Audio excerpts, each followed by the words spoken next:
अस्सलामु अलैकुम वरहमतुल्लाहि वबरकातुहू। उम्मीद है आप खैर वफ़ियत से होंगे। मुफीद दीनी मालूमात के लिए हमारे चैनल को सब्सक्राइब ज़रूर कीजिए। नहमदुहु व नुसल्ली व नुसल्लिमु अला रसूलिहिल करीम अम्मा बाद फ़ाऊज़ु बिल्लाहि मिनश शैतानिर रजीम बिस्मिल्लाहिर रहमानिर रहीम। जैसे कि आप देख चुके हैं कि हमारी वीडियो का उन्वान है कुरान पाक का याद करना कैसे मुमकिन है। हम इस पर पहले भी एक वीडियोस अपलोड कर चुके हैं, लेकिन देखें कुरान पाक अल्लाह रब्बुल इज़्ज़त ने बहुत आसान बनाया है। इसीलिए आप देखते हैं छोटे छोटे बच्चे कुरान पाक के हाफिज़ बन रहे हैं। अभी चंद दिन पहले आपने ये देखा होगा कि एक इस्लामी मुल्क के अंदर एक 5 साल का बच्चा भी हाफिज़ कुरान बनता है। अल्लाह रब्बुल इज़्ज़त ने इसको आसान रखा है, इसीलिए इंसान 30 पारों की इस एक बड़ी किताब को, आसमानी किताब को भी अपने सीने में याद रखता है, महफूज कर लेता है। कुरान पाक के याद करने में जहाँ एक दर्जे तक का अमल दखल इंसान के हाफ़ज़े का भी है, उसके ज़िंदगी के हालात का भी है, वहीं पर ये ज़रूरी है कि हम वो बच्चे जिनको कुरान पाक याद करवा रहे हैं या हिफ़्ज़ करवा रहे हैं, उन बच्चों की तरबियत का भी ख़ास ख्याल हो। हमारे यहाँ अक्सर यूँ होता है, हम बच्चों को कुरान पाक याद करवाना शुरू करवाते हैं, लेकिन उनकी तरबियत का, उनकी ज़िंदगी के चीज़ों का ख़ास ख्याल नहीं रखते। हम उनके उठने बैठने और उनकी मसरूफ़ियात की तरफ तवज्जो नहीं करते। बस इस चीज़ को देखा कि कुरान पाक याद करवाने पर वालिदैन को बड़ी फ़जीलत हासिल है, वालिद के सर पर ताज होगा। इसी तरह हमारा बच्चा 10 उन लोगों को जिन पर जहन्नुम जो है वो वाजिब हो चुकी होगी, उनको जन्नत में ले जाने वाला बन जाएगा। हम यही सोच कर, ये फ़ज़ाइल सामने रखते हुए यकीनन अपने बच्चों को कुरान पाक हिफ्ज़ करवाना शुरू करवाते हैं और ये चाहते हैं कि हमारे बच्चे हाफ़िज़ कुरान बन जाएं। लेकिन हम उनकी ज़िंदगी का, उनके तरबियत के अंदर ये ख़ास ख्याल नहीं रख पाते। ये शायद हम भूल जाते हैं कि हमारे बच्चे की ये जो दीगर मसरूफ़ियात हैं, ये मसरूफ़ियात उसके कुरान पाक की इस हिफ़्ज़ में, याद में रुकावट बनेंगी।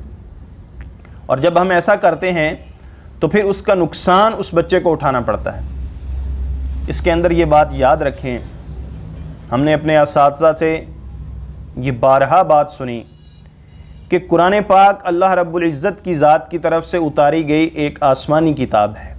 और ये सिर्फ़ किताब नहीं है, ये किताबुल्लाह नहीं है, बल्कि ये कलामुल्लाह है। अल्लाह रब्बुल इज़्ज़त की ज़ात की तरफ से ये कलाम है, अल्लाह रब्बुल इज़्ज़त की ज़ात का। इसीलिए इसकी फ़जीलत बहुत ज़्यादा है। और ये याद रखें कि ये ऐसी चीज़ें जो आसमानी होती हैं, ये नूरानी हैं। अल्लाह रब्बुल इज़्ज़त ने इनमें एक नूर रखा है, और वो नूर ईमानी चीज़ों से आता है और बाकी रहता है। जब तारीकियों की चीज़ों में इंसान चला जाता है, गुनाहों की तरफ, बुराई की तरफ जाता है, तो ये नूर ज़ाया हो जाता है। इसमें जो हमारे यहाँ बहुत से हाफ़िज़ कुरान पाक भूल जाते हैं, उसकी बड़ी वजह ये होती है कि उनकी मसरूफ़ियात कुछ ऐसी होती हैं जो इस नूर के ख़िलाफ़ हैं।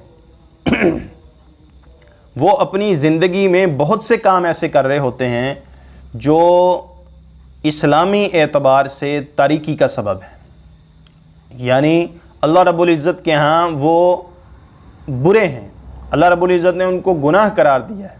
इसमें ये बात याद रखें कि हम बहुत से काम ऐसे करते हैं जिसमें हम ये समझते होते हैं कि शायद ये गुनाह नहीं है। तो ये याद रखें कि लायानी और फजूल चीज़ के अंदर भी इंसान अपनी इस नूर को खो बैठता है।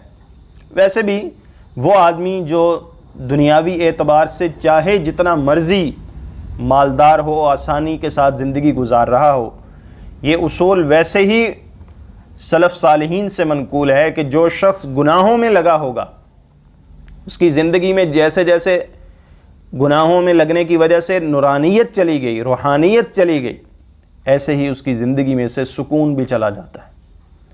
माली एतबार से अल्लाह ताला की तरफ से उसको पास फरावानी है, लेकिन क्योंकि वो गुनाहों में लगा है, अल्लाह रब्बुल इज़्ज़त की नाराज़गी के कामों में लगा हुआ है, تو اس کی زندگی سے سکون ختم ہو جاتا ہے۔ اور اسی طرح قرآن پاک ہے کہ جیسے سکون ختم ہوگا، نورانیت ختم ہوگی، تو قرآن پاک بھی انسان کے پاس جو محفوظ یہ ایک بہت بڑا ذخیرہ تھا، ایک بہت بڑی بخشش کی چیز تھی، اس کے اندر بھی کمی ہو جاتی ہے۔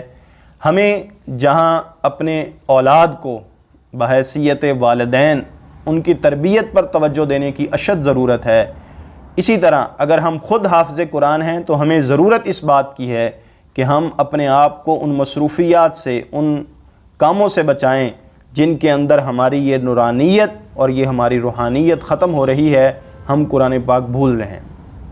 یہاں پر ایک سوال بہت زیادہ پوچھا جاتا ہے اور کیا جاتا ہے کہ قرآن پاک تو چلو ہم بھول گئے، بالفرض اب ہمیں زیادہ یاد نہیں رہا، تو اس کی یاد کرنے کا طریقہ کیا ہے؟ ایک طریقہ تو بہت سے حضرات سے منقول ہے اور بڑا ہی مفید ہے، وہ یہ ہے کہ جتنا ہو سکتا ہے اتنا آپ یاد کرنا شروع کر دیں، جتنا آپ پڑھ سکتے ہیں اتنا پڑھنا شروع کر دیں۔ ہر نماز کے وقت کوئی ایک رکوع یاد کر لیں، کوئی ایک صفحہ یاد کرنا شروع کر دیں، جتنا آپ سے یاد ہو سکتا ہے اس کو یاد کرنا شروع کر دیں، اور جتنا جتنا آپ کو یاد ہوتا چلا جائے اس کی دہرائی بار بار کرتے چلے جائیں۔ اور اس کے لیے علماء کرام نے، اولیاء کرام نے یہ خاص طریقہ لکھا ہے کہ جہاں گناہوں سے اپنے آپ کو بچانا ہے وہیں پر اپنی زندگی کا معمول بنائیں کہ سنت اور نوافل میں قرآن پاک کی زیادہ سے زیادہ تلاوت ہو۔ اگر انسان اس چیز کا معمول بنا لے، اور اس میں ایک بہت بڑی فضیلت کی بات یہ ہے کہ ہم تہجد کے وقت یہ معمول بنائیں کہ نماز تہجد کے اندر کچھ نہ کچھ جو ہے وہ تلاوت ہو جائے، تو اللہ رب العزت کی طرف سے پھر بہت زیادہ انسان کو چیزیں، فضائل اور چیزیں حاصل ہو جاتی ہیں، اور یہ قرآن پاک آہستہ آہستہ یاد ہونا شروع ہو جاتا ہے۔ تو یہ یاد رکھیں، کسی چیز کے بھول جانے میں انسان بھول جاتا ہے، انسان کی فطرت ہے کہ وہ چیزیں بھول جاتا ہے، لیکن اس کو یاد کرنے کا طریقہ بھی ہے، اور یاد کرنے کا طریقہ یہ ہے کہ ہم جہاں اپنی آپ کو گناہوں سے بچائیں گے، گناہوں سے دور ہوں گے، اسی طرح لغویات اور فضول چیزوں سے دور ہوں گے۔ ہم خود بھی اپنی تربیت کا خیال رکھیں گے، اپنی اولاد کی تربیت کا بھی خیال رکھیں گے، اور اس کے ساتھ ساتھ سنت اور نوافل میں جتنی زیادہ مقدار میں قرآن پاک کی تلاوت ہوگی یہ اتنا ہی یاد رہے گا۔